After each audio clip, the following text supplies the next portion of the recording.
Bonjour à toutes et bonjour à tous à ce webinaire de présentation du Pass Culture, un outil essentiel pour booster la culture de vos apprentis. Donc nous avons le plaisir avec Natacha Borel de vous accueillir aujourd'hui et de vous présenter donc cet outil, ce dispositif où on va vous le présenter donc en détail, comment il fonctionne, comment vous pouvez vous l'approprier dans vos actions pédagogiques, socio-éducatives, quelles sont les démarches à suivre et puis comment en faire la promotion auprès de vos jeunes. Aujourd'hui, donc, on est tous les deux sur ce plateau. Donc, je me présente, Nicolas Douarojo, responsable des projets socio-éducatifs au 3CA BTP. Et puis aujourd'hui, j'ai le plaisir de partager ce webinaire avec Natacha Borel. Natacha, je vous laisse le soin de vous présenter. Merci beaucoup, Nicolas. Donc, Natacha Borel, moi, je suis chargée des publics prioritaires au sein du pôle public de la direction du développement du Pass Culture. Donc, le Pass Culture, c'est une société, une SAS, qui permet de développer donc ce dispositif qui s'adresse aux jeunes entre 15 et 18 ans pour les inciter à diversifier leurs pratiques culturelles. Merci Natacha. Donc vous l'avez compris, on va parcourir tout au long de ce webinaire les différentes facettes du Pass Culture et puis donc voir comment on peut l'utiliser au quotidien pour les CFA, les OFA du BTP. Quelques consignes avant qu'on démarre ce webinaire. Donc vous allez pouvoir poser vos questions. On a prévu donc un temps dédié après la présentation qu'on va vous faire tous les deux.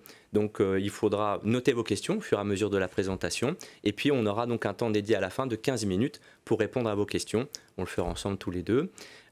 Pour cela, on vous demandera donc de lever la main et puis on pourra ensuite vous donner la parole pour répondre à vos questions. Voilà, donc on va démarrer ce webinaire directement sur la présentation du Pass Culture. Qu'est-ce que le Pass Culture, Natacha ?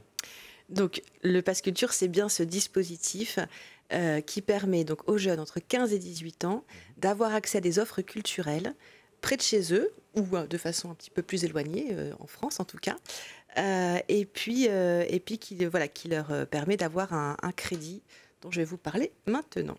Entrons dans les détails.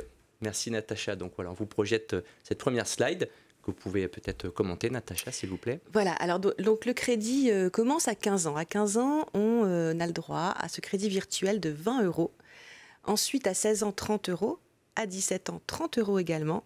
Puis, le compteur se remet à zéro aux 18 ans. Et là, on active une somme de 300 € qu'on doit dépenser dans les 24 mois suivant l'inscription. D'accord. Donc, c'est graduel selon l'âge des jeunes.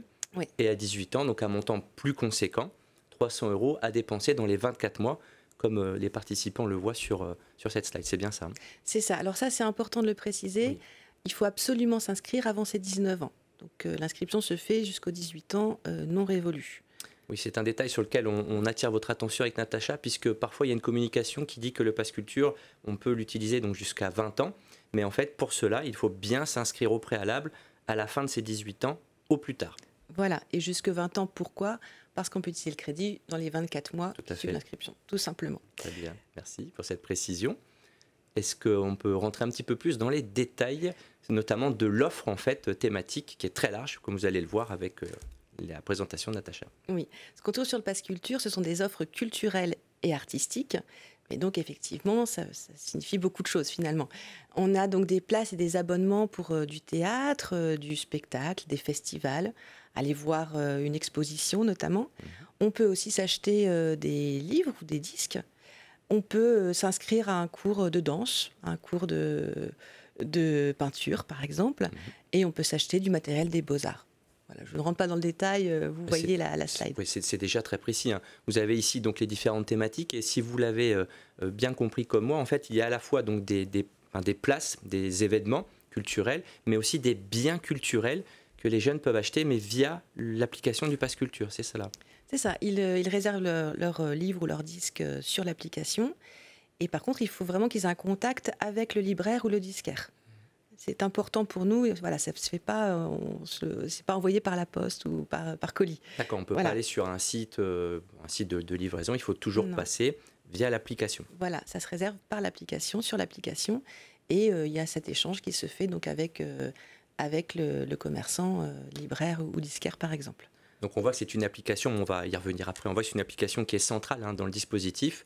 Elle va à la fois être le support pour s'inscrire et à la fois le support pour dépenser les sommes allouées pour les jeunes. Tout à fait, et pour découvrir, on y reviendra. Exactement. Eh bien on continue. On continue. On rentre dans les détails du Pass Culture. Alors là, on est sur les... Oui, vous nous avez mis quelques chiffres hein, sur les postes de dépenses, entre guillemets. Oui. Peut-être qu'il y a une tendance qui se dégage au niveau national. Voilà, c'est vrai qu'on sait que les jeunes utilisent plutôt leur pass culture à l'heure actuelle pour aller vers de l'achat de livres, vers l'achat de places de cinéma. Ils sont férus de cinéma, c'est une bonne nouvelle. Et puis aussi la musique live, les festivals, les instruments, etc. C'est les 3 principaux postes de dépenses actuellement. Néanmoins, on voit que ça tend à se diversifier au fur et à mesure de l'utilisation du pass culture. Et donc aujourd'hui, l'objectif c'est vraiment d'aller vers d'autres secteurs aussi. Donc aller voir une exposition, aller voir un spectacle de danse ou pluridisciplinaire. Voilà, l'objectif c'est vraiment ça. Et on voit que l'utilisation du pass culture amène les jeunes vers ces autres secteurs culturels. C'est très important hein, ce que vous nous dites là, Natacha, puisque dans les missions des CFA, des OFA du BTP, que ce soit pour l'équipe pédagogique ou socio-éducative, il y a une vraie volonté d'ouverture culturelle. On parle même de culture, de citoyenneté culturelle, si je peux dire. Et donc l'idée, c'est d'ouvrir hein, vraiment les jeunes vers des disciplines un petit peu moins connues, peut-être éloignées hein, de leur quotidien, de leur mode de consommation de la culture, de ce qu'ils vivent dans leur famille, et donc les amener vers des disciplines moins connues, moins sous les feux des projecteurs, si je peux dire. C'est une volonté du Pass Culture, et c'est aussi un des objectifs, une volonté des CFA. Donc cette ouverture culturelle-là, on peut la faire via l'offre très large, on l'a vu, que nous offre le Pass Culture. Donc c'est vraiment un outil essentiel, comme je le disais tout à l'heure aux participants, pour booster cet accès à la culture et cette ouverture culturelle. Oui, à travers des moyens qu'on évoquera juste après, je crois. Mais effectivement, je pense qu'on est tout à fait raccord sur cet objectif d'ouverture au monde, de citoyenneté culturelle, comme vous le disiez. Voilà, c'est vraiment cet enjeu commun-là. Oui, il fait partie des valeurs que défend le Pass Culture et le ministère de la Culture, évidemment. Tout à fait. Bon, et bien, on continue notre présentation. Alors, je vous disais donc, on a évoqué cette application à plusieurs reprises. On va rentrer un petit peu plus dans le détail. Alors, vous dire déjà que cette application, vous pouvez vous la télécharger, Nicolas, en fait. C'est déjà fait. Moi, j'ai un temps d'avance. Je triche. J'incite effectivement les personnes qui nous regardent là à pouvoir télécharger l'application pour voir à quoi elle ressemble. Et puis, on y reviendra ensuite, pouvoir être aussi force de proposition auprès des jeunes. Exactement. Pour exploiter tout le potentiel de l'appli qu'on va vous présenter dans les slides suivants. Tout à fait. Alors, petite précision quand même, on peut aussi trouver les offres via un ordinateur pour éventuellement des jeunes qui n'auraient pas de smartphone. Application sur smartphone, mais aussi sur PC. C'est possible également. Très bien. Voilà. Donc, à vous de jouer pour télécharger. Donc, cette application, elle est géolocalisée. Ça veut dire que vous pouvez choisir de dire à l'application de repérer où vous trouvez et qu'elle puisse, en fonction, vous proposer des offres autour de l'endroit où vous vous trouvez. Que ce soit votre lieu de résidence ou le lieu où vous allez peut-être vous déplacer ultérieurement.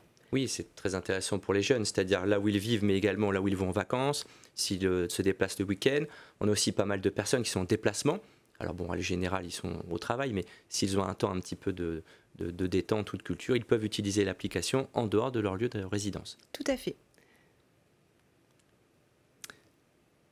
On continue. On va vous présenter maintenant d'autres petites subtilités. Voilà, alors l'application, effectivement, est construite aussi sous forme de playlist. Vous pouvez faire des recherches d'offres par catégorie. Oui. Je veux aller voir une exposition, faire une sortie, aller voir un festival. Bon. Mais vous pouvez aussi vous laisser guider par des playlists qui sont conçues en fonction des goûts des jeunes, en fonction de ce qu'il a déjà réservé, mais toujours de manière à ouvrir vers autre chose. Tout à fait. Et vous pouvez aussi être mis au fait de l'actualité. Par exemple, actuellement, je vais en parler ensuite, on a une actualité autour du spectacle vivant. Donc c'est à la fois un outil pour choisir, un outil pour avoir des recommandations, des propositions, et aussi avoir l'actualité culturelle locale. Exactement. Donc c'est vraiment très précieux, hein. On l'a dit tout à l'heure, mais on va le répéter souvent tous les deux, l'application est vraiment essentielle dans la démarche du Pass Culture. C'est le vecteur numéro 1 d'information et pas que de consommation. Hein. Tout à fait. On l'a vu tout à l'heure. Tout à fait. Très bien, super. Là, on voit des spécificités très intéressantes. Est-ce que vous pouvez nous en dire un petit peu plus, Natacha ? Alors, l'application est là effectivement pour rythmer l'utilisation Enfin, on essaie de rythmer aussi cette utilisation de l'application. Donc, on a des temps forts. Je vous en ai donné quelques exemples. Donc, je vous disais actuellement, on a un temps fort autour du spectacle vivant, donc, qui est mis en avant sur l'application. On a eu là à la rentrée scolaire, il y avait les journées du patrimoine, donc ça, Tout à fait. ça recueille souvent Aux alentours de la mi-septembre, si je ne dis pas de bêtises. Voilà, c'est tout à fait, c'est ça. Donc voilà, ça en général, les offres sont bien mises en avant aussi sur l'application. Donc il y a un agenda culturel Ouais. qui est dédié, et puis il y a aussi de l'agenda culturel local. Donc les journées du patrimoine, c'est national évidemment, mais l'idée c'est de proposer d'autres temps forts. D'ailleurs, vous en avez affiché quelques-uns, c'est ça? Oui, alors c'est vrai qu'on peut peut-être faire un focus, ça peut vous intéresser, sur les temps forts des métiers de la culture. Ça, c'est un rendez-vous qu'on a initié il y a quelques années, souvent en début d'année civile, janvier en général, qui permet donc aux lieux culturels et aux acteurs culturels en général de proposer des temps de découverte de métiers de la culture. Par exemple, très intéressant. Et en plus dédié aux jeunes, c'est-à-dire que c'est vraiment des visites par exemple privées de coulisses d'un théâtre, aller rencontrer les techniciens par exemple, ça peut être rencontrer un commissaire d'exposition, voilà. D'aller voir un petit peu ce qu'on ne voit jamais en temps normal, les acteurs de l'ombre, en tout cas ceux qui font fonctionner toute la culture. Alors je me permets de rebondir Natacha sur ce que vous nous précisez, c'est essentiel puisque dans les métiers du bâtiment, on a beaucoup de jeunes qui sont sur la technique. Je pense notamment aux jeunes qui sont dans les métiers du bois ou en électricité. Pour l'avoir moi-même vécu quand j'étais donc dans les OFA, c'est très pertinent pour eux d'aller voir justement ces techniciens, des gens qui vont concevoir des plateaux, un peu comme le nôtre aujourd'hui, qui vont aussi s'occuper de tout ce qui est lié au branchement, à l'électricité, aux lumières, au son. Donc c'est vraiment très intéressant puisque ça leur montre en fait des débouchés, des possibilités liées à leur métier. Je pense aussi aux collègues qui sont donc formateurs, formatrices de français, histoire-géographie, où il y a tout un travail sur la rédaction, sur la prise de parole, sur l'éloquence, etc. Et donc ça peut être très intéressant aussi pour eux de rencontrer des acteurs, des metteurs en scène, ou d'aller dans des lieux où on va justement favoriser l'expression française, l'oralité. Donc c'est très très intéressant pour que nos équipes pédagogiques socio-éducatives puissent construire, concevoir leurs actions, donc liées à la culture, à l'ouverture culturelle. C'est important de savoir qu'elles peuvent accéder, donc grâce à cette appli, à un agenda culturel, un agenda d'ouverture des lieux culturels. C'est très favorisant, c'est très facilitateur. Tout à fait, avec en plus des offres spéciales conçues pour ce public spécifiquement. Exactement. Ouais. Donc c'est vraiment un outil indispensable. Donc on peut avoir l'application sur son téléphone si on est formateur, formatrice, animateur bien sûr, adjoint, socio-éducatif, pédagogique, et ça permet justement peut-être de réfléchir et de préparer en amont ces actions par rapport à l'offre du Pass Culture. Oui, et d'être force de proposition, tout à fait. Tout à fait. Mais on y reviendra aussi tout à l'heure. On y revient ensuite. Alors, ce qui existe aussi, il y a beaucoup d'actions qui sont mises en place par les équipes du Pass Culture, et notamment des équipes en région, puisqu'il y a 2 personnes par région, au moins 2 personnes, qui sont aussi là pour rythmer cette activité du Pass Culture. D'accord. Et qui peuvent être les interlocuteurs des CFA en région, des organismes. D'accord, on a des référents locaux, donc 2 par région, qu'on peut solliciter en fonction de ses besoins ou de ce que l'on aimerait concevoir comme sortie ou comme activité. Ou en tout cas pouvoir imaginer peut-être des opérations spéciales avec des... Voilà, on peut, ça, c'est très on peut intéressant imaginer ça. D'accord, donc on peut les solliciter en direct et leur faire part peut-être d'un projet qu'on aimerait mener avec nos jeunes. En tout cas, voir si effectivement on peut générer une rencontre un peu spécifique entre un acteur culturel et des jeunes, pourquoi pas. C'est vraiment une très très belle option que vous nous offrez avec le Pass Culture. Voilà, à co-construire bien sûr. Tout à fait. Donc parmi les actions qu'on met en place, on a aussi un programme ambassadeur. C'est-à-dire qu'on se rend compte que l'information sur le Pass Culture et puis aussi l'organisation de sortie, ça passe beaucoup par de la discussion de pair à pair. Donc ça peut être des recommandations, des témoignages de jeunes qui s'adressent à d'autres jeunes, voilà, en tant qu'utilisateurs du Pass Culture. Voilà, ça c'est le programme ambassadeur. Il y en a de 20 à 30 ou 40 selon les régions en France. Les jeunes apprentis peuvent aussi être ambassadeurs, bien entendu. Et donc, voilà, ça, on pourra éventuellement, on pourra communiquer aux personnes qui nous écoutent les liens pour pouvoir informer les jeunes de cette possibilité-là. Là aussi, je me permets de rebondir, Natacha, on est clairement dans la citoyenneté culturelle. C'est-à-dire que les jeunes peuvent aussi témoigner de ce qu'ils font, de leur utilisation, de comment ils perçoivent l'intérêt du Pass Culture, comme vous l'avez dit, pour communiquer de pair à pair aux plus jeunes, ou en tout cas donner envie. Donc si vous avez dans vos jeunes des gens un petit peu plus... aguerris entre guillemets, ou en tout cas qui le souhaitent, ils peuvent très bien donc devenir ambassadeurs du Pass Culture pour présenter entre guillemets la bonne parole au pair. Tout à fait. Et dans le même état d'esprit, on a des clubs autour de la lecture, du cinéma, du spectacle, voilà, qui peuvent permettre aussi de faire un compte-rendu de ce qu'on a pu découvrir comme spectacle, comme film, de pouvoir en parler à ses pairs. D'accord, donc là aussi des clubs locaux, thématiques, donc vous avez dit autour de la lecture, du cinéma, voilà, sur ces thématiques-là artistiques. Alors là, c'est même national, les clubs en général. D'accord, voilà. Super. Ouais. Il y a vraiment une offre très vaste. Hein. Je me permets de rebondir à nouveau parce que souvent quand on pense Pass Culture, on ne voit pas toutes ces offres, toutes ces propositions et toute la latitude que peuvent avoir des équipes pédagogiques socio-éducatives pour exploiter vraiment ce potentiel. Donc c'est très important pour nous ce que vous nous présentez aujourd'hui, Natacha. Merci. Alors, l'objet de ce webinaire aujourd'hui, c'est vraiment d'informer l'ensemble des professionnels, des organismes de formation pour qu'ils puissent vraiment inciter les jeunes à s'inscrire. On vous donne des arguments depuis tout à l'heure. Moi, je vais vous donner quelques chiffres. Aujourd'hui, on a 84% des plus de 18 ans qui sont inscrits sur le Pass Culture. Alors, c'est un bon chiffre. Ah bah oui. C'est un taux de couverture intéressant. Oui. Néanmoins, ça veut dire qu'il y a quand même 16% qui ne le sont pas. Tout à fait. Il faut atteindre ces 16%. Voilà, faut qu'on ça, c'est quelque chose qu'on doit faire ensemble, hein, Tout à fait. avec les personnes qui travaillent en direct avec les jeunes. Et puis, même chiffre, un chiffre un petit peu plus bas puisque le dispositif est plus récent pour les mineurs. D'accord. Mais donc, on est encore à 36% des 15-17 qui ne sont pas inscrits sur le Pass Culture. Donc, on le voit, en fait, un dispositif qui est quand même, je pense, qui est bien réparti, bien étendu sur tout le territoire. On voit qu'il y a une catégorie de public sur lequel ça fonctionne, où il y a un taux d'adhésion, si je peux parler ainsi, assez élevé. Bon, quand même une part à aller chercher, bien évidemment. Par contre, on voit sur les plus jeunes, un bon tiers encore des 15-17 ans qui n'ont peut-être pas l'information, qui n'ont peut-être pas la compréhension du dispositif ou qui ne savent pas tout simplement comment s'inscrire. Donc, il y a un vecteur intéressant, c'est évidemment les adultes encadrants, donc nous. Et donc, cette promotion, elle va passer bien évidemment par les OFA, les CFA. C'est le but aujourd'hui de cette présentation, qu'on puisse vous expliquer comment à la fois faire la promotion, les outils que le Pass Culture va mettre à votre disposition. On va vous l'expliquer très prochainement dans le webinaire. Et puis aussi comment on peut nous faire la promotion du Pass Culture à nos jeunes. Tout à fait. Et une fois qu'ils sont inscrits, pouvoir aussi être rappelés, peut-être faire des rappels un peu réguliers pour leur dire est-ce que tu as utilisé ton Pass Culture ? On a 300 € à 18 ans, ce serait dommage d'en utiliser que 100. Bien sûr, c'est une somme allouée qui est quand même conséquente et qui permet vraiment de s'initier, de s'ouvrir à la culture. On l'a vu, il y a un choix très important.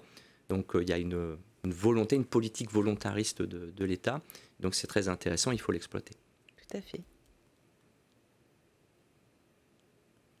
Alors on passe au point suivant, les atouts et les leviers. Bon, là je pense je ne vais rien apprendre aux équipes et je pense qu'on est tout à fait dans une philosophie similaire. La culture et l'art, ça semble un levier intéressant dans un parcours vers l'âge adulte et dans un parcours d'apprentissage, je l'imagine aussi. On pourra peut-être échanger aussi là-dessus ensuite. En termes de CSP, de compétences psychosociales, ça peut amener quand même beaucoup de compétences. En termes de mieux-être, on sait que l'accès à la culture, c'est aussi un vecteur de bien-être, bien évidemment. Tout à fait. Pouvoir ouvrir la curiosité, s'ouvrir au monde, ce que vous aviez dit tout à l'heure, la citoyenneté culturelle. Donc, et l'ouverture sur le monde, tout à fait. Ce sont des valeurs que l'on partage dans l'éducation, la formation, notamment aussi dans le monde du bâtiment, puisque c'est notre domaine de prédilection. Et puis ce sont des valeurs fortes qu'on retrouve au niveau de la culture. L'émancipation, la gestion d'un budget. Sur les compétences psychosociales, l'intérêt, c'est de mener aussi des actions socialisantes. C'est-à-dire que les jeunes vont être aussi en autonomie, en responsabilité. C'est important qu'ils soient associés dans les choix de ce qui va être mené, aussi en amont et en aval des actions, voir comment ils peuvent la préparer, comment ils peuvent la réexploiter avec les équipes pédagogiques et socio-éducatives. Donc on a toutes ces montées en compétences et puis des actions socialisantes où on va peut-être travailler la cohésion, le travail en équipe, comment je me positionne par rapport à un groupe, comment je vis dans ce groupe, le vivre ensemble. Donc on a vraiment beaucoup de leviers entre guillemets et d'atouts avec des valeurs partagées. On profite avec Natacha pour vous relancer. Si vous avez des questions, n'hésitez pas. Pensez bien à les doter pour qu'on puisse y répondre à la fin, puisque vous avez vu, on balaye quand même vraiment en détail le Pass Culture. Mais voilà, sur cette montée en compétences psychosociales, socio-professionnelles, la culture est un vecteur qui fonctionne très très bien. Tout à fait. Alors on parlait d'émancipation. C'est vrai que le pass culture, c'est vraiment, pour la part individuelle, c'est vraiment ce crédit qui est alloué aux jeunes et c'est à lui de gérer ce budget. Gérer ce budget et puis faire ses choix de sortie. En revanche, les équipes pédagogiques et qui accompagnent ces jeunes au quotidien, je pense, peuvent être vraiment des médiateurs qui peuvent du coup inciter les jeunes à s'ouvrir, à peut-être être plus au fait de l'actualité, regarder davantage son application pour pouvoir faire des choix plus éclairés. Tout à fait. Et puis faire rentrer en fait la culture dans le quotidien des jeunes. C'est-à-dire qu'il y a la télévision, il y a les réseaux sociaux, c'est des choses qui viennent à nous. Là, l'idée, c'est plutôt d'aller chercher, d'ouvrir, de découvrir. La curiosité, hein, vous l'avez noté, c'est très important. Et donc, il y a des vecteurs, des adultes encadrants, hein, la communauté éducative, comme on le dit dans nos fonctions, elle a un rôle très important. Vous avez tout à fait raison. Oui, même si à l'arrivée, c'est le jeune qui fera son choix pour utiliser son crédit, c'est vrai que ce chemin peut tout à fait être accompagné. Je pense que c'est le rôle, en fait, dans les CFA, ça peut vraiment être le rôle des équipes. Tout à fait. Et là, vous nous offrez en plus un outil qui est vraiment très pratique et qui nous permet justement en quelques clics, hein, on l'a vu, hein, de voir toute cette offre, toute cette possibilité. Et c'est aussi valable pour les adultes encadrants. C'est-à-dire que des fois, on n'a pas conscience de toute l'offre culturelle qu'on a sur notre territoire. Et donc, c'est vraiment un outil, je répète, essentiel pour booster la culture, et pas que des apprenants d'ailleurs. Et moi, si je vais répéter quelque chose, n'hésitez pas à télécharger l'application. Tout à fait. Comme Nicolas. On continue la présentation. Alors, voilà, quelques freins qu'on peut entendre, hein, quand on souhaite faire la promotion, c'est ça? Oui, auxquels, je pense qu'on entend quand on parle de culture avec certains jeunes, mais c'est vrai que l'application permet de répondre à la plupart de ces objections possibles. La culture, c'est trop cher. Là, pour le coup, on a un vrai pouvoir d'achat culturel avec ces 20 à 300 euros. C'est un frein qui est levé. Tout à fait. On est sur de l'égalité aussi, sur les jeunes notamment, à travers tout le territoire. Qu'on ait des moyens ou peu de moyens, c'est vrai que la culture, via ce pass, elle est accessible à toutes et à tous. Tout à fait. Alors, c'est vrai que ces 300 euros à 18 ans, c'est une somme moins importante quand on est mineur. Néanmoins, même si on dépense rapidement son crédit quand on a 20 ou 30 euros, continuer à regarder l'application est important. Surtout que vous avez des sorties gratuites qui sont mises en avant. Très important. Voilà. Et qui sont parfois même accessibles aux adultes, ces sorties gratuites. Voilà, j'insiste aussi.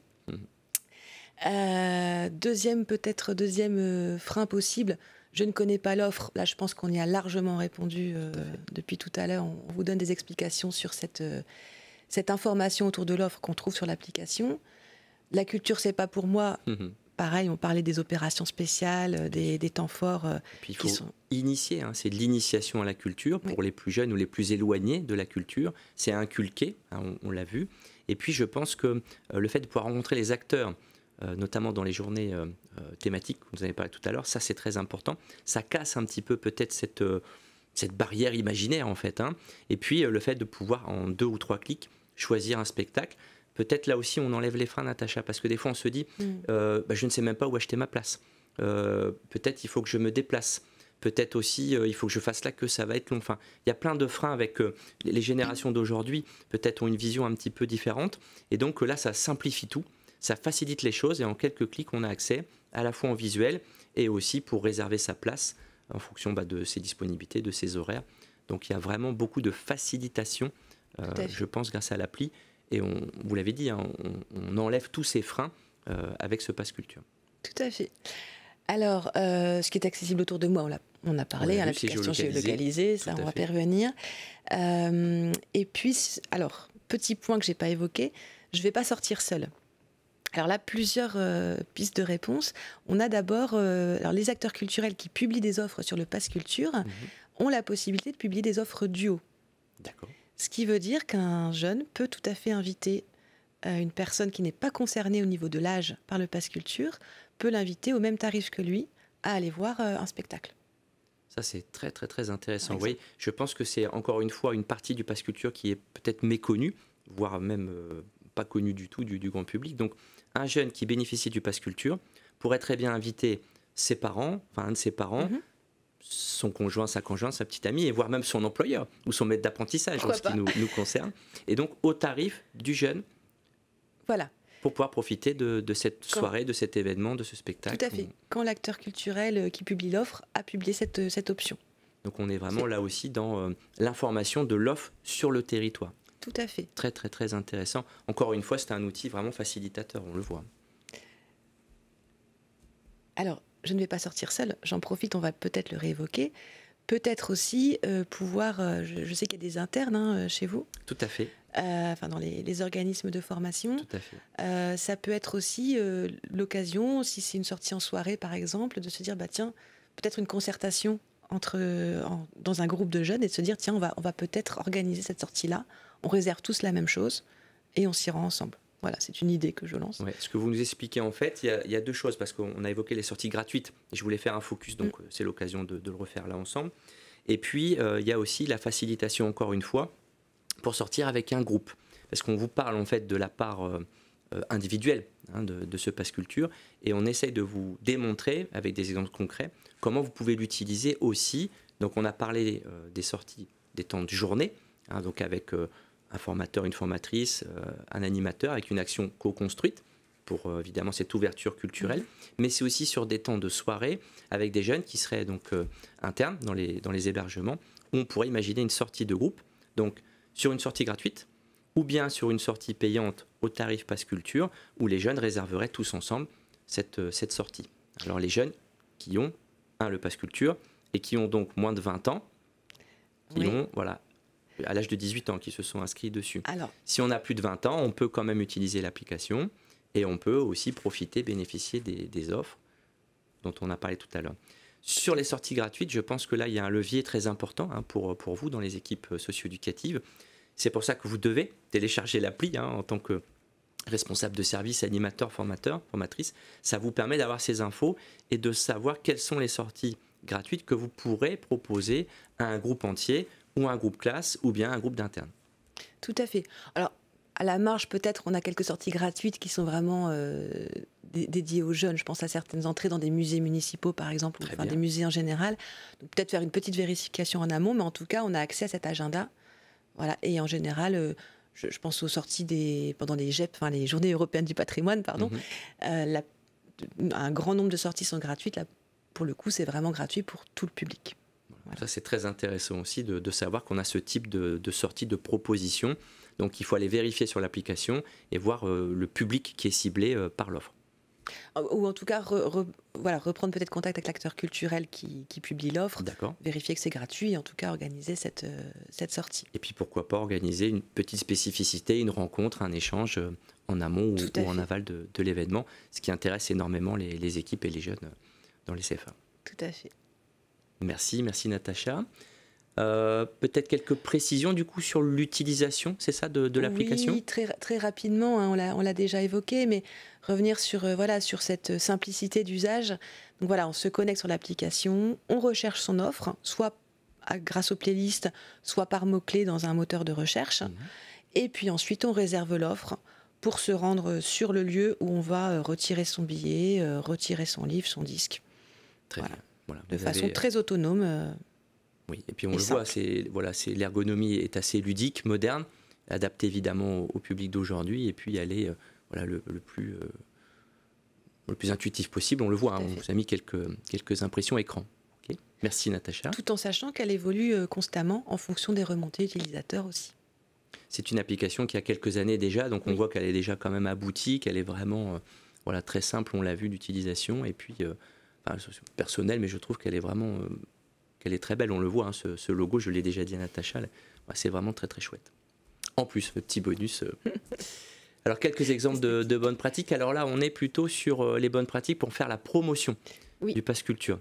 Je vous laisse, Natacha, présenter les outils que le Pass Culture met à disposition des centres de formation pour faire la promotion. Que nos partenaires mettent à notre disposition, parce que le présent webinaire fait partie effectivement de...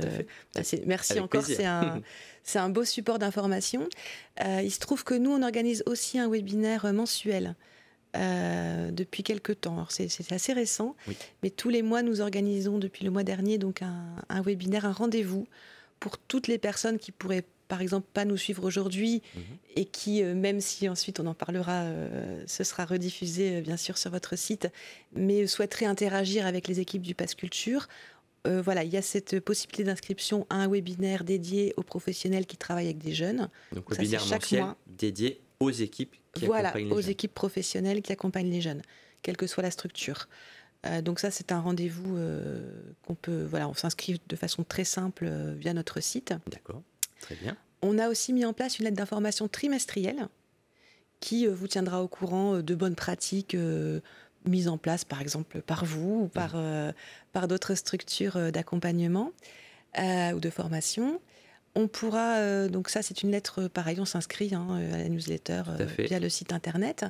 Je l'ai fait, Natacha. Je me suis inscrit en 2 clics. Je sais. J'ai déjà reçu la première. Ensuite, télécharger l'application, alors j'insiste lourdement, mais c'est important. Incontournable. C'est important pour pouvoir guider les jeunes. Si on veut dire, tiens, je sais pas, je suis formateur de français, je travaille sur tel ou tel sujet, pouvoir en profiter dans mon cours pour dire... tiens, à ce propos, vous avez vu que à ce moment sur le Pass Culture, on a un spectacle sur une thématique similaire. N'hésitez pas à regarder bien et puis n'hésitez pas à sortir peut-être là ce soir si vous avez une sortie de groupe à faire ou ce week-end si vous restez là. Et puis vous l'avez dit, Natacha, pas se contenter de le faire qu'une seule fois en début d'année, faire la promotion du Pass Culture et de la culture évidemment c'est très important, mais ne pas hésiter à faire des points réguliers, de revenir dessus, peut-être faire des feedbacks aussi sur des jeunes. Est-ce que dans la classe ou dans le groupe, certains l'ont utilisé?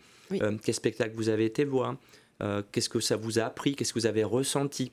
Donc c'est intéressant comme ça de faire vivre la culture, vraiment, je dirais, l'intégrer dans le quotidien des apprenants. Tout à fait. Puisque la culture est ouverte à tout le monde, on dit ça, c'est assez simple de le dire, mais il faut le concrétiser au quotidien. Et donc ça passe par le travail, l'accompagnement des équipes éducatives. Tout à fait. C'est un rôle de médiation essentiel. Oui, c'est important. Et puis enfin, au quotidien, un kit de communication. Donc, il y a des affiches qui vont être envoyées normalement dans chacune des structures et on vous en remercie, du réseau. Natacha, pour cela. Merci à mes collègues de la communication qui assurent cet envoi. Donc vous allez recevoir, toutes et tous qui participent aujourd'hui à ce webinaire, ceux qui nous verront après en replay, vous allez recevoir donc des affiches pour faire la promotion dans vos établissements. Mais on peut aller beaucoup plus loin puisqu'on peut télécharger, ou passer par le site, pour avoir un kit de communication. Tout à fait, que ce soit numérique ou en support imprimé. Donc ça, c'est une demande spécifique que chacun peut faire via le site internet. Oui, on le conseille. Alors personnellement, j'ai eu le plaisir de le faire. Donc on reçoit affiches, flyers. On a aussi des marque-pages dédiés au Pass Culture. C'est très intéressant. On peut les mettre donc à disposition dans nos OFA, dans les CRAF, c'est les centres de ressources, que ce soit dans les espaces aussi libres des jeunes. Je pense aux foyers notamment, qui sont gérés par les équipes socio-éducatives. Mais même dans les salles de cours, on pense notamment à nos collègues de formatrices, formateurs de français, histoire, géo. Donc voilà, tout ce matériel promotionnel est mis à disposition du Pass Culture. Donc on ne peut que vous conseiller de le télécharger, d'aller sur ce je vais y arriver, et d'aller sur ce site pour commander votre kit de communication. Voilà, si les affiches qu'on vous envoie vous semblent insuffisantes, n'hésitez pas. Tout à fait. Très bien, merci. D'autres informations ? Toujours sur des exemples de bonnes pratiques qu'on peut imaginer. Ce ne sont que des suggestions ou des actions dont on sait qu'elles sont menées dans certaines structures déjà. Tout à fait. Mais après, peut-être libre à vous aussi d'imaginer d'avoir d'autres idées, bien entendu. Tout à fait. Ça peut être des clubs autour d'un café, lié sur les livres, par exemple, sur la lecture. Ça peut être aussi un café cinéma. Je sais qu'il y a des centres de formation qui le font. On a aussi des centres de formation qui font des quarts d'heure de lecture, sur les temps de pause par exemple. Donc il y a plein d'idées comme ça pour faire vivre la culture et utiliser le Pass Culture comme un outil central en fait à toute cette promotion sur la citoyenneté culturelle de nos apprenants. Donc voilà. C'est intéressant les cafés. Je vous ai listé quelques exemples. Oui, effectivement, en parler rapidement, face à face, en atelier collectif, ce que vous évoquiez. Voilà. Je crois qu'on l'a suffisamment évoqué, mais il y aura peut-être des questions ou des idées, n'hésitez pas. Et nous sommes arrivés à la fin de notre présentation. Donc, pour terminer cette présentation, donc avec Natacha, on a souhaité vous mettre donc l'adresse du site internet Pass Culture, donc pass.culture.fr. Et donc, on vous invite chaleureusement à aller sur ce site, à télécharger l'application et puis à aller comme ça approfondir un petit peu les connaissances, les informations qu'on vous a données aujourd'hui. Voilà, donc Natacha, merci beaucoup pour toutes ces présentations. Merci à vous. Toutes ces informations. Et donc, voilà, chose promise, chose due, on arrive à la fin et on aura donc ce temps de questions-réponses. Donc, on a notre première question donc de Blandine qui nous demande comment connaître les coordonnées des référents de notre région. Ouais. Natacha, je vous pose la question. Question pertinente. Je propose, Nicolas, si vous êtes d'accord, de pouvoir vous envoyer la feuille avec les coordonnées de chacun. D'accord. Est-ce que c'est possible? Oui, tout à fait. On a une communauté, j'en profite pour en faire la promotion. On a une communauté socio-éducative digitale, donc sur le site de la 3C Academy. Et donc, on pourra relayer sans problème. On pourra aussi relayer sur LinkedIn. Et puis, on mettra ces infos sur le site internet du 3CA, puisque vous le savez, l'émission évidemment est enregistrée. Et donc, dans le replay, on pourra joindre des documents, des informations. Donc, Blandine, on pourra vous communiquer la liste des référents de votre région.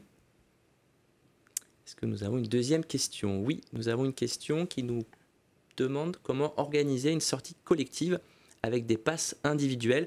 On y a en partie, on a en partie répondu à cette question, mais oui. Vous pouvez peut-être ajouter quelques précisions si vous le souhaitez. Oui, alors la philosophie du pass culture individuel, c'est vraiment une philosophie du choix libre du jeune. Donc il faut effectivement qu'il y ait une vraie volonté de sa part pour utiliser son pass culture sur cette sortie-là. Après, encore une fois, moi j'imaginais vraiment ce contexte de soirée, pouvoir susciter une envie sur une soirée, sur un week-end, voilà, pour que les jeunes puissent s'en emparer, en discuter ensemble. Et là, effectivement, c'est peut-être, je crois, peut-être les inciter. Ce que je peux imaginer, c'est que dans un temps de cours, par exemple, de formation, qu'on puisse dire, tiens, si vous aviez là une sortie culturelle à prévoir, quelle serait-elle? Peut-être pouvoir susciter un débat, un échange. Et en fonction de ça, voilà, certains auront certainement envie, on l'espère, de pouvoir concrétiser ce qui aura émergé du débat et de pouvoir faire cette sortie. Oui. Je ne sais pas si je réponds, mais ça peut être une piste. Ce que vous dites est très juste, Natacha. En fait, c'est aux équipes de créer ces temps, justement, de réflexion, ces temps de préparation, avec peut-être aussi une co-construction entre les équipes donc, pédagogiques et socio-éducatives. Il faut être transversal, il faut travailler à plusieurs. Et donc, générer ces temps donc, autour d'un café, on l'a dit, lecture, cinéma. Et puis aussi, voilà, il faut provoquer aussi la responsabilisation, l'autonomie de ces jeunes. Donc, peut-être un jeune peut proposer lui-même au reste du groupe. Peut-être ça peut être venir donc de l'équipe elle-même pédagogique. On pense notamment aux formateurs, formatrices de français par rapport à leur programme. Et puis ça peut être aussi lié donc dans le cadre de l'hébergement, de l'internat, où on va proposer, on sait que vous le faites évidemment, des nombreuses sorties culturelles. Donc utiliser les passes individuelles pour créer une sortie socialisante, une synergie entre guillemets autour d'une sortie culturelle. Donc c'est à vous d'être créatif, de générer ces temps. On l'a vu, on vous l'a présenté, vous pouvez utiliser le pass pour aboutir à cet objectif. On a une dernière question de Stéphane. Est-ce qu'il est possible de faire venir une compagnie de théâtre dans notre établissement en finançant la représentation avec le pass culture? Une question très précise, merci Stéphane. Alors c'est précis, et en l'état, je crois que je vais répondre non. Voilà, là on est vraiment sur un usage individuel du pass culture par les jeunes. Alors il faudrait imaginer, je sais pas, une offre qui soit proposée. Non, ça me semble un peu compliqué. Voilà, je pense que là on est dans un cas de figure auquel le pass individuel ne pourra certainement pas répondre. Par contre, pourquoi pas en tout cas voir où la compagnie de théâtre joue et pouvoir envisager d'inciter les jeunes à se rendre au spectacle à travers un temps d'échange comme on l'a évoqué tout à l'heure. Oui, je suis tout à fait d'accord avec vous, Natacha. Peut-être qu'on ne peut pas faire la modalité que Stéphane envisage ou propose. On peut, à l'inverse, se rapprocher donc d'une compagnie de théâtre, de théâtre forum notamment, et peut-être donc aller les voir dans un premier temps et voir comment vous pouvez construire avec cette compagnie, avec le metteur en scène, le responsable de cette compagnie, peut-être toute une démarche sur la confiance en soi, sur le jeu, sur l'oralité. C'est très ouvert en fait, donc peut-être prendre contact, aller à une première représentation, prendre contact Et là, avec le cette pass compagnie. culture le permet. Exactement, ça peut vous aider à démarrer en fait votre démarche que vous souhaitez mener et puis voir après avec ces acteurs comment vous pouvez envisager ces échanges et puis donc faire monter en compétences, on l'a dit, hein, psychosocial, socio-professionnel, vos apprenants. On a une dernière question, Natacha. Ah. Alors on la lit en même temps que vous. Donc si un jeune a déjà acheté ces manuels, peut-il bénéficier de l'aide financière de façon rétroactive? Alors plutôt un livre. L'idée c'est est-ce que de façon rétroactive c'est possible? C'est une bonne question ça. Alors je vais, ça va être encore un non, avec une précision que je n'ai pas donnée. Et merci de poser la question. Le pass culture n'est pas du tout destiné à l'achat de manuels scolaires. Tout à fait. Un jeune peut acheter Madame Bovary grâce à son pass culture, mais il ne pourra pas acheter la version de Madame Bovary commentée, par exemple. On est bien sur des œuvres culturelles et pas sur des manuels scolaires pas du tout. Ou pédagogiques. Pas du tout. Donc l'enjeu est vraiment cette ouverture et sortir effectivement de cette dimension scolaire pour le jeune. Donc Et sur la rétroactivité, est-ce que j'imagine qu'il faut bien être inscrit avant de pouvoir faire une dépense? Ça c'est important. Il faut vraiment que le jeune soit inscrit avant ses 19 ans. Je l'ai répété beaucoup, mais je sais que vous accompagnez des publics qui ont un âge plus large. Tout à fait. Mais l'idée c'est vraiment de pouvoir les inviter à s'inscrire avant les 19 ans. Oui, là on cible, hein, pour ce qui est du crédit alloué, c'est vraiment la jeunesse de notre pays qui est ciblée.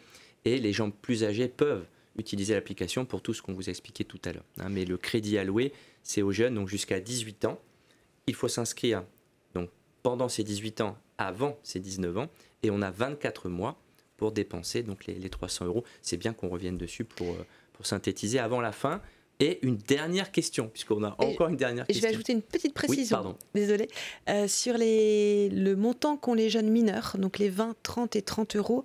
Attention, ça peut se cumuler jusqu'aux 17 ans et 364 jours. Donc ça, potentiellement, on peut avoir 80 € si on n'a rien dépensé à cet âge-là. Par contre, ça se remet à 0 à 18 ans. Et là, on a 300 €. Mais on perd les 80 € qu'on aura eu préalablement. D'accord. Voilà. Et si on s'inscrit à 17 ans, on aura 30 €, on n'aura pas 20, 30 et plus 30. Je ne sais pas si je suis très claire. C'est une précision importante. Alors on termine donc, là c'est vraiment la dernière question, puisqu'en fait vos questions arrivent au fur et à mesure en régie, qui nous les retranscrivent par écrit. Donc on a une question de Léo. Le dispositif Pass Culture est-il pérenne? Alors c'est une très bonne question puisque le Pass Culture a fait l'actualité récemment, puisqu'il y a eu une prise de parole de la ministre de la Culture, justement sur le fait peut-être et vous l'avez dit tout à l'heure, de le faire évoluer au fur et à mesure du temps. Alors la question, est-ce que vous pouvez répondre? Est-ce que c'est pérenne? J'imagine que oui, puisque ça fonctionne très bien. En tout cas, moi je l'espère. Je ne suis pas en mesure de vous donner plus d'informations, mais on l'espère. En tout cas, la question, c'est peut-être sur l'année en cours. Là, c'est validé pour 2025, à l'horizon de 2025. Écoutez, moi là, j'ai pas de... Pour l'instant, on n'a pas plus de précision que l'année en cours.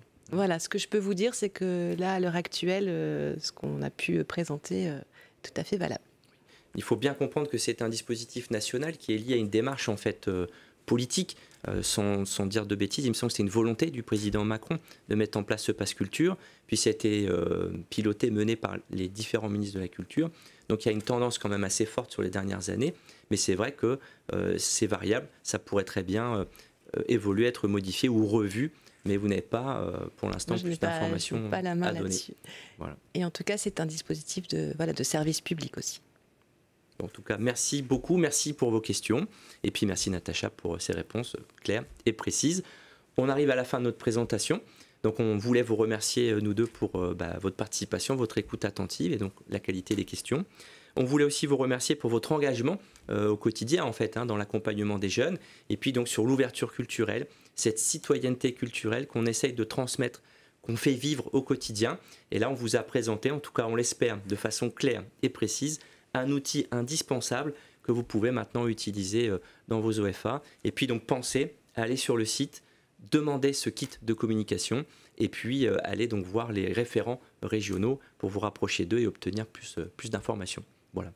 Est-ce que vous voulez ajouter quelque chose, Natacha? Écoutez, je vous remercie en tout cas tous les auditeurs et puis et puis téléspectateurs même, et puis vraiment vous remercier pour cette invitation. Je pense qu'on a, encore une fois, on l'a dit, on a des valeurs et des philosophies communes autour de cette découverte de la culture.